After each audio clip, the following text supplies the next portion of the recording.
Okay, so the next environment we're going to look at is the off-the-line environment. And the off-line environment was 2 people, often there's 2 or 3 other people, but it's basically being as far away as your typical before it gets serious, threatened kind of situation, so that's the distance. And what happens is I'm basically going to stand here with my eyes closed. And what I'm trying to do is drop into my body and trust my nervous system to protect me. Right? I'm not going to do anything fancy. I'm basically just going to flinch, but in a way that hopefully is more protective than going like this, or more effective. Right? So I'll close my eyes, and as soon as I open my eyes, Joe is going to try and do whatever he wants to, well, finally take me out.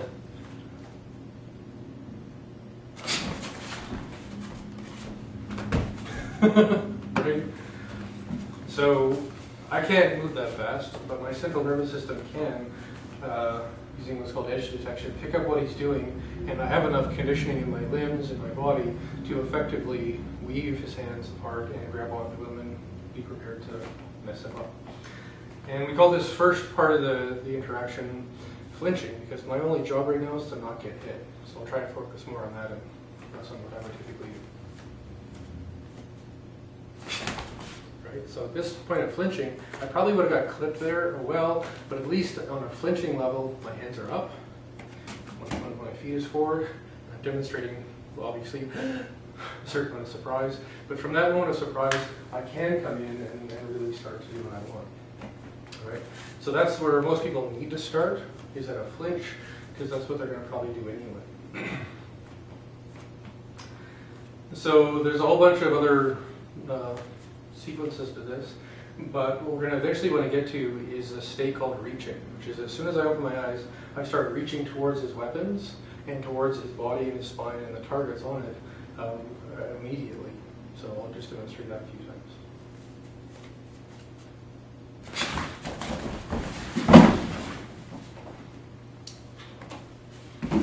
And I have no idea what's happening. I don't know what he's going to do. It's anybody's guess. Other than I'm going through the war. That'd be just weird.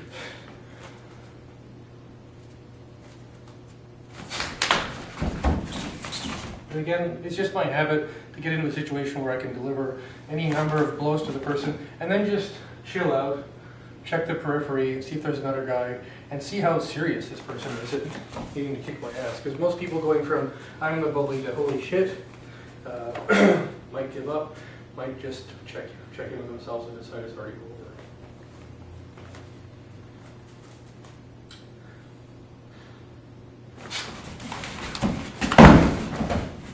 And again, hands on his throat. I know where his other hand is. I know where this is for his weapon. That's not really any trouble right now. Where's the other bad guy?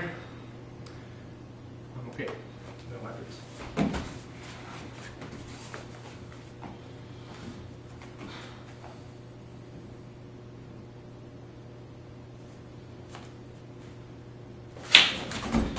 So sometimes reaching is just simply a matter of reaching towards their face and just pounding the crap out of them. I'm not a big fan of that because usually it hurts my hand. But if I have to, I can.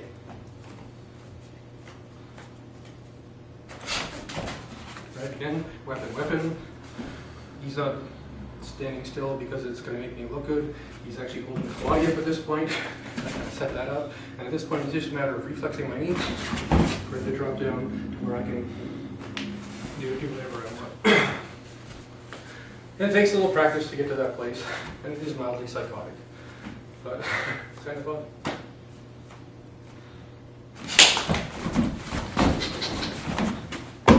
And again, I want to keep his head straight where I want it to do that. And I typically wouldn't pummel someone in the face like that, but with respect to the video, I understand people go, oh, that's what winning looks like. So.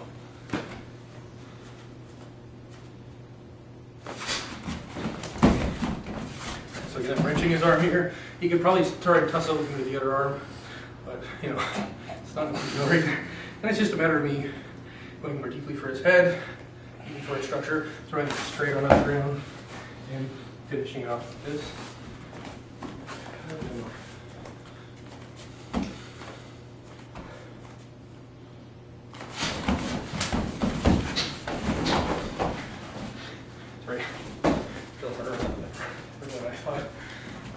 Anyway, so basically the off-the-line environment means I can't use technique in the sense of I'm going to try this and see if it works. I just have to go with instinct, and that's a good place to play.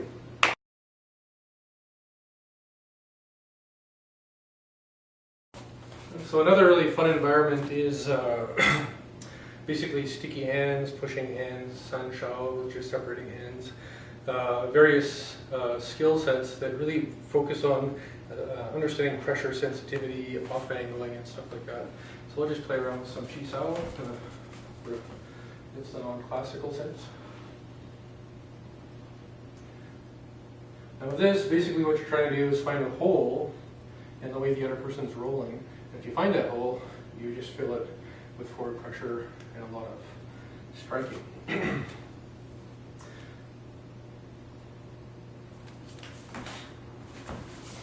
So I'm going to keep it nice and slow and recognizable. But typically this gets really fast. But then you can't tell what's happening. Right? And again, there's back fists before each of these palms, just in case you don't see. That's not too fast, I hope. I'm not sure about the camera. And you can be the good guy too.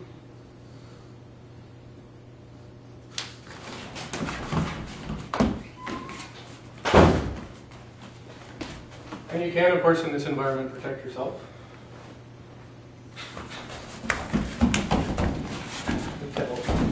You can't. Oh yeah, it's always a good idea to put your hand on the mouth. It just makes them distracted a bit more about breathing. Just a little.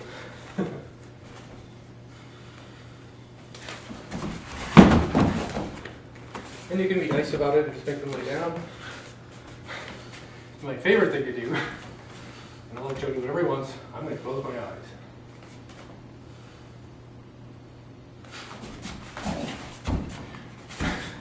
I am just to check on something, but I'll go back to closing my eyes. I need a blindfold to make it official.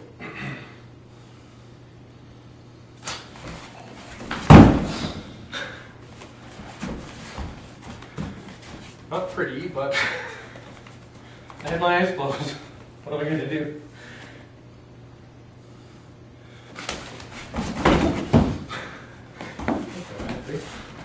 Finally. Okay, enough of that.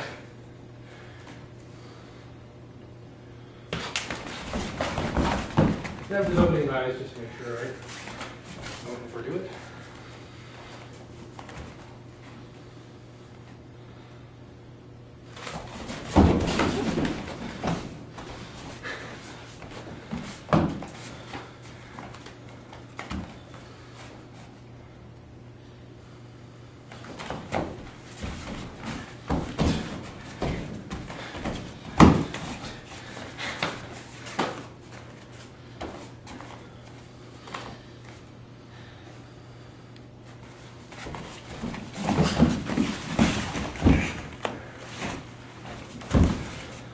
Oh yeah, I'm supposed to be punching it.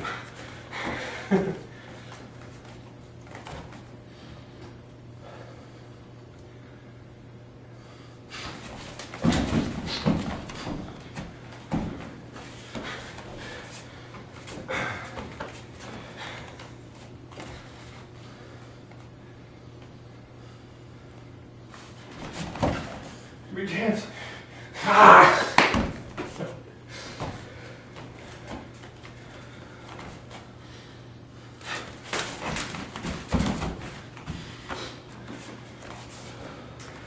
Not my favorite thing to do. Again, punching people in the head is a good way to break your head.